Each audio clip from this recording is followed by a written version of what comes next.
Why leave corporate? Your good corporate job, as some people would say. Right? Good To do- paycheck, the benefits, the security. You know that money's coming in every other week. Why would you ever want to leave something like that? And for me,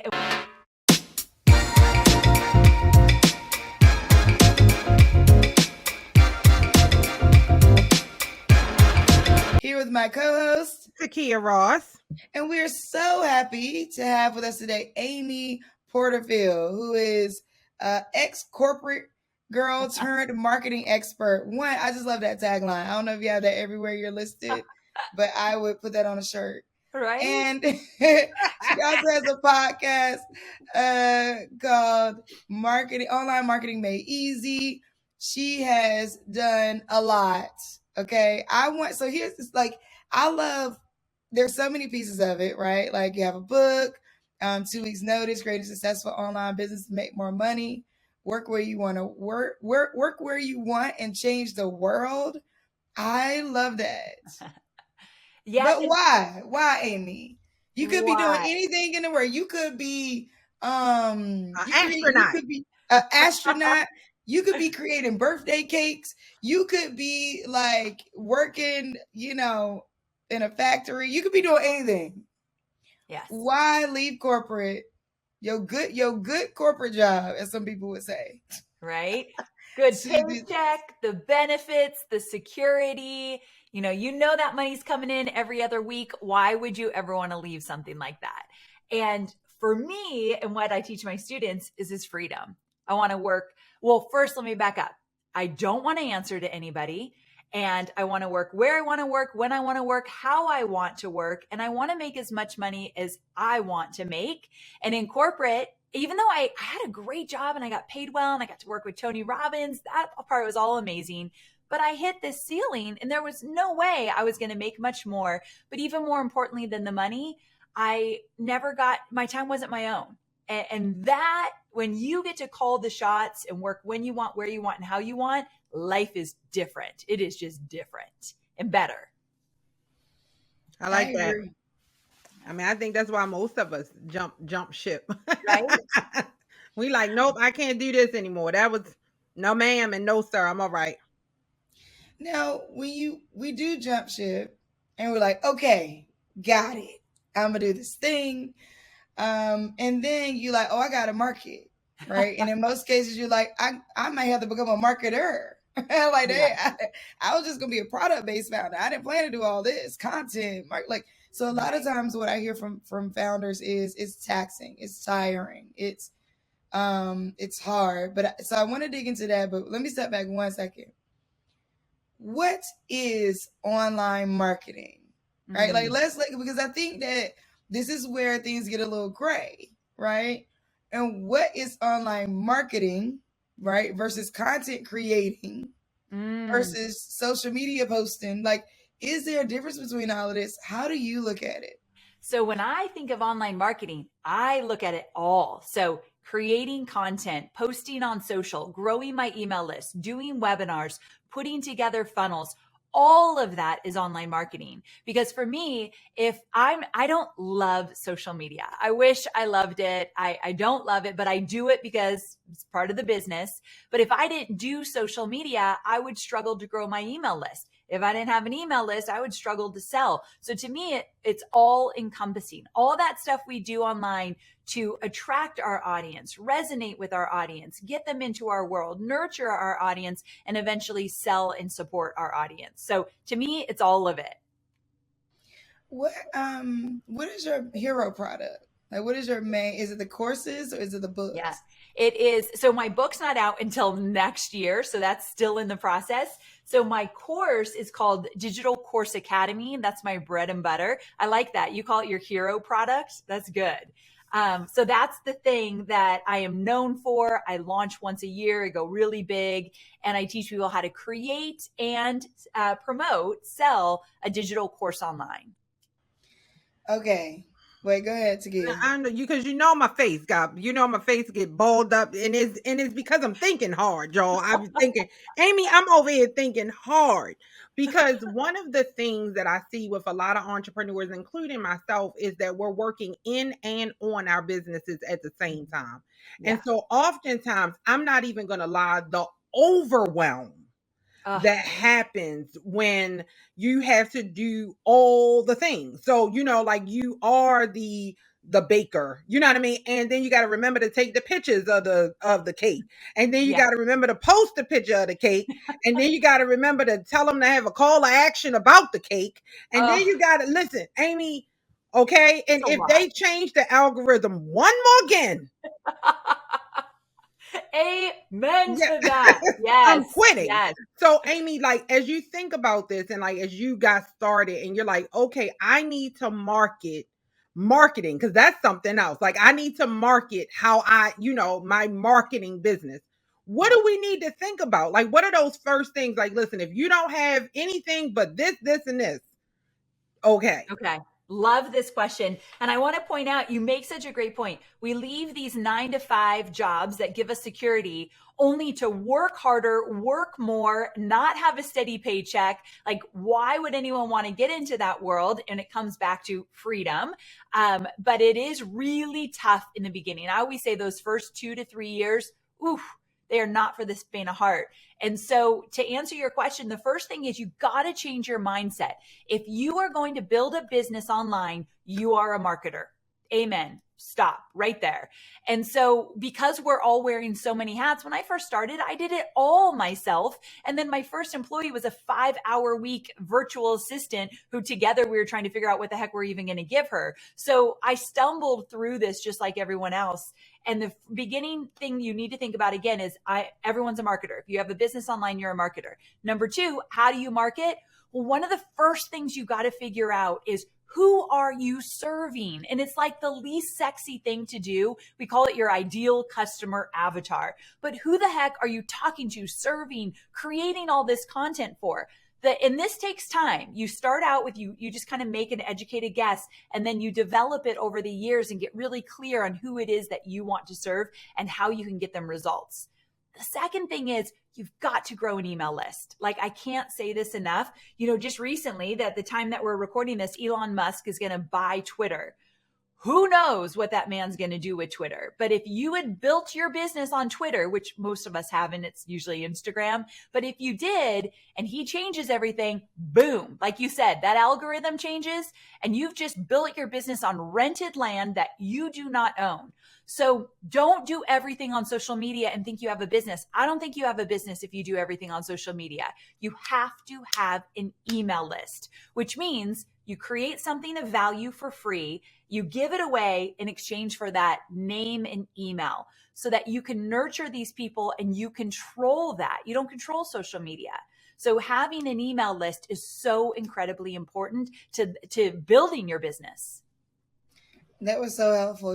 So people have asked me, like, are you going to create an online course? Like, you should create an online course. Like, are you going to do a retreat? Like, are you going to do, like, people want to be in space and hear what I have to say, right? Yeah, right. And the one thing you said that really got me was you got to change your mindset, because my other thought is like, do I want to jump into the realm of the, like, buy my $14.99 course? And it is, oh, by the way, the $14.99 course slash is actually $997 value slash, oh, actually it's $490. I don't know why everything ends in a 7, but it's actually $447. Like, I have been hesitant to jump into that pool of people doing that kind of thing. What do you say to somebody like me who has the knowledge? People definitely would buy it or want to engage in it. And I'm kind of like, is it gimmicky? Am I being authentic? Am I like, Interesting. it feels, it just doesn't feel. Okay. Yeah. I love that you said that, because I don't typically hear that. Well, I surround myself with people that want to create courses. So those that are hesitant, this is great for me to hear. So if it feels like gimmicky and maybe just not your vibe and not where you want to go, here's what I'll say. First of all, I don't discount. I don't discount anything. So my price is my price, and that feels good. So right away, I take away that kind of inauthentic feeling of like, here's one price, here's another. Like, I don't do any of that. Number two, when you take your expertise and your knowledge and you put that into a digital course, now you are serving one to many. And I keep coming back to that word freedom, but whatever it means for anybody listening, you are no longer on the hook for one-on-one or trying to figure out how to make money. When you have a digital course, it's something you can launch over and over and over again for consistent revenue. So number one, you can scale your business with the course. Number two, it puts you on the map as that go-to source. So back in the day, I used to teach Facebook marketing through a digital course. I was known as a Facebook marketing expert. People would come to me to speak and to podcast. They knew what I was about. When I transitioned the business and now I teach people how to create courses, I am known for that. They know when to call me up. They know where to spend their money. They know how I can serve. Being known for something very specific can skyrocket your business. So that's one of the huge values of a digital course that you launch a few times a year. I'm curious really quick though, how do you make money? Like, what is your vehicle? If mine's digital courses, what's yours? Yeah. So, I mean, I have a company. The name of my company is Black Girl Ventures.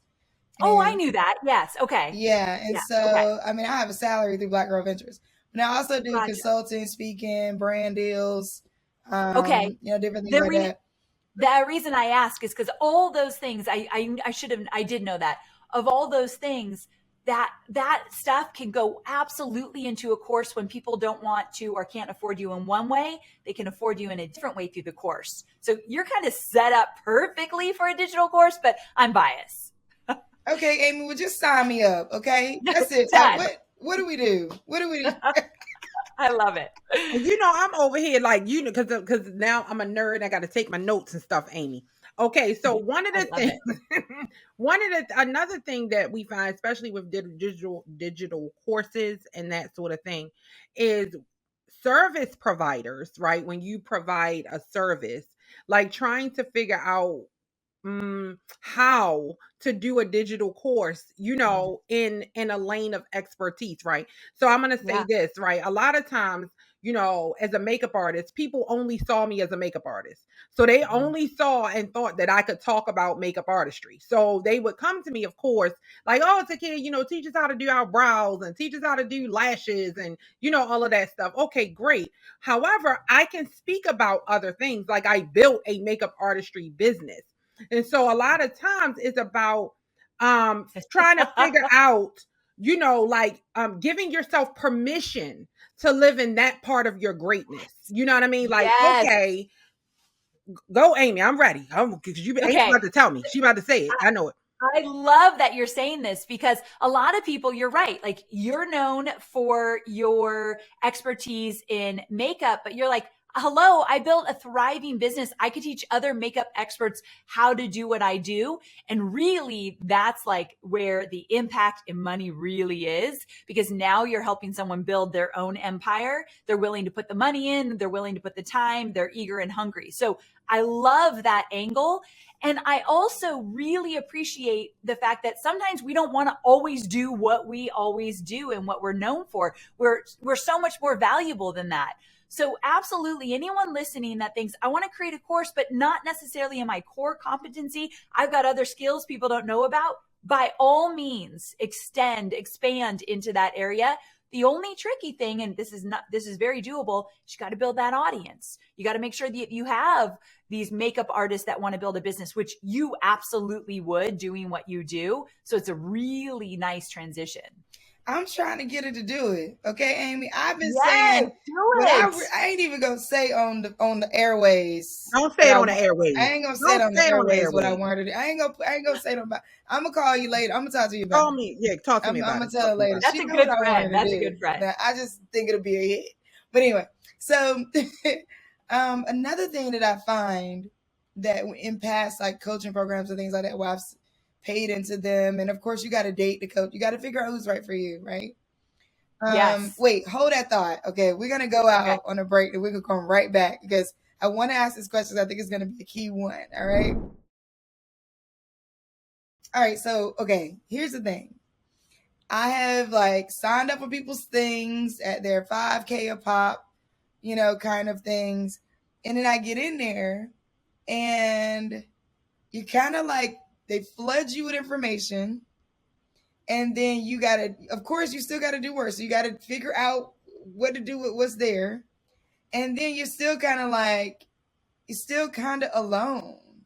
I don't know what your course experience is like. I'm just sharing other coaches and things like that I've signed up for. The community part is huge. Huge. And so you kind of get in and maybe you link with a buddy that kind of like, oh, it's like, hey, I don't know what I'm doing. I don't know what I'm doing either, but we in here, we got access to the information, how we're going to do it. Tell me about how you work in terms of like how you keep that client engagement or client success going. What's the rate of I entered and I completed and now I'm selling. If you have that rate, and you don't have to give that out if you don't. But yeah, I'm just really curious about the participant experience, the client experience in your courses. I mean, I love that you care about that, because I think that's one area of a lot of course creators kind of are forgetting that, wait a second, we've got these students now who paid us hard-earned money and we have to support them to the finish line. So the way I teach digital courses is I teach you how to create your content and record it all and edit and all that. But I take a really big chunk of time to say, okay, now what does engagement and community and support look like? And there's so many different ways you can do it, but in my opinion, you've got to do it. So like in my own courses, I'll show up live in a Facebook group for like 10 weeks. I sometimes do it Monday, Tuesday, Wednesday, Thursday for 10 weeks. My husband hates when I do that because he's like, what the heck? Why are you doing that so much? But it makes a huge difference. When someone has a question, I want to be available. And so, yeah, we do accountability groups, but we teach them how to find an accountability pod, how to spend their time in an accountability pod and what they should get out of it. And then I show up live Q&A. I do not think it's okay to create a course and then be like, peace out and bail. People need to have a connection with you, especially where we are in 2022. Like people are expecting to get that support and connection with you because we haven't had it for so long. And so it's important that you show up and you show your face. Another thing is that we actually send a series of emails to our students throughout the entire process. And I do pep talk videos because no matter what the course is about, probably 80% is your mindset getting through it. Can you get through it? Feeling like you're not enough. Everyone else feels like they're going faster than you, whatever it might be. So I do a series over 10 weeks of pep talks videos like, okay, you're likely feeling right now that everyone's beyond you and that you can't work as fast. Let me tell you the truth. And I just go right for it. So, and no matter what course you create, adding that mindset part, supporting them through all the doubts and fears they're going to have is incredibly important.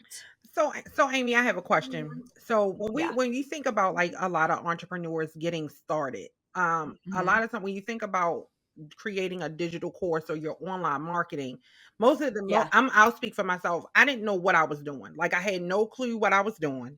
I had no clue who I was talking to, how I was talking to them. I'm just being honest. I didn't know. I just started posting stuff and just hoping. Okay. And that's it was like I'm a post and hope. And so that was my whole driving, like that was what I was holding on to.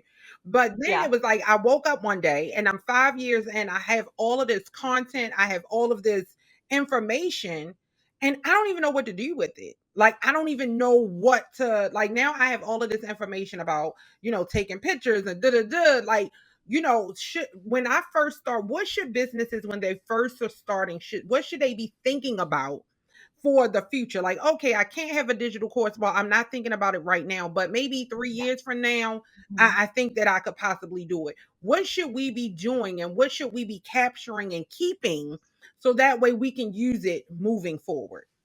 Ooh, I love this question. Okay, so what you should be capturing is number one, all the different types of questions, concerns, challenges that your audience is having. Like open up a Google Doc or notes on your phone, and every time something pops up, just capture it, because those are all different podcast episodes and different social media posts that you can address. So that's one thing. Pay attention. My dad used to always say it's better to listen than to talk.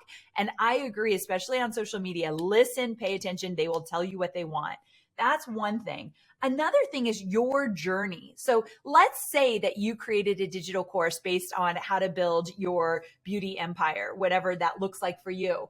But let's say over the last 5 years, you've actually documented what worked, what didn't, your challenges, your mindset throughout the whole thing.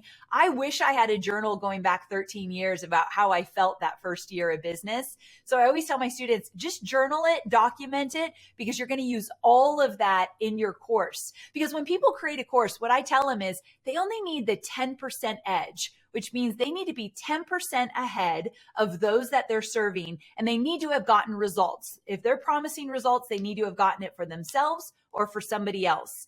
But you don't need to be 20 years ahead of those that you serve, meaning more people can start a course earlier than they actually think. But collecting your experiences and using those in your course are really powerful.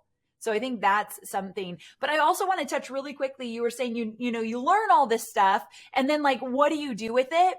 And I think in the beginning, creating content, understanding your audience, and figuring out how you'll make money in the short term are 3 things to really focus on: creating content, understanding who you serve, and how you're going to make money in the short term. Because how I made money 13 years ago is way different than how I make money now. Would you say that's true for you too? 100%.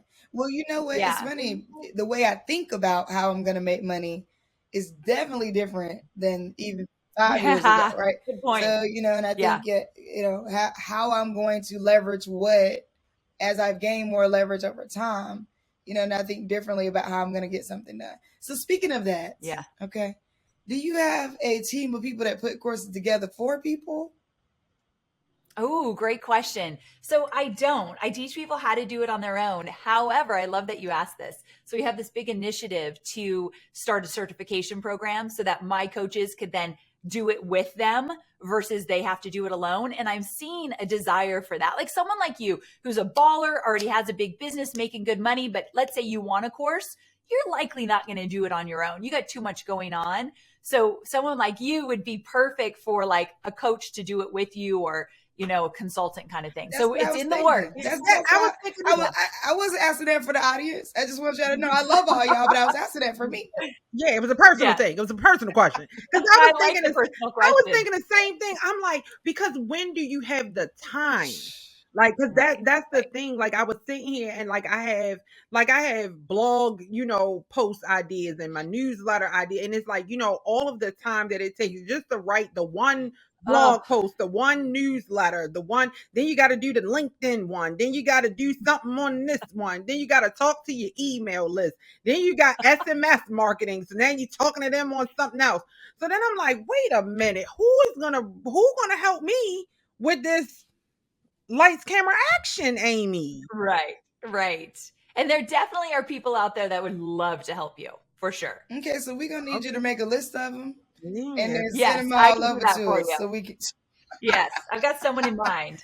But no, I think this is so good, so informative. Like, I really appreciate you for sharing all these different parts of how to do this and like what you do. And I think like I'm glad to meet people who do like you, who are like, this is my business, because I don't think we talk to you enough, right? Like we see you, we see those folks in the ad that you put out or the free webinar to sign up with. But I really think there's something to like having leaders think about, hey, you built a business. I tell people all the time, in the sports industry, you got all the people playing the game, but you have an entire industry of people just talking about the game. Yes. So it's like, why not get in on either side? You could be playing the game. I love that. And after you get to a point, got you enough staff in place where you can kind of step back, or you can kind of look in a different direction, or maybe even before you can. That's an easy way to get, or not an easy way, but it is a way to keep some revenue generating that you don't have to be present for. So I really, really, really appreciate you. This is great. Everybody that joins the show is our good girlfriend at that point. Oh, I love that. Well, now I'm your new girlfriend, so that's cool. Don't threaten me with a good time. That's right. That's right. We're going to have to, you girls have a good girlfriend's conference or something. That's what we're gonna definitely have. That would be amazing. Okay. You know what? Get off. That's what I'm talking about. Okay, Amy. We appreciate you. Anything else you want to share before you have to go? No, but thank you so much for having me. This has been a How lot do of we fun. work with you? How can people find? Where should we go? Well, thanks for asking. I've got a podcast called Online Marketing Made Easy. Tons of free content there, so go check it out. All right, sounds good. Thank you so much for joining us. Have a great rest of your day.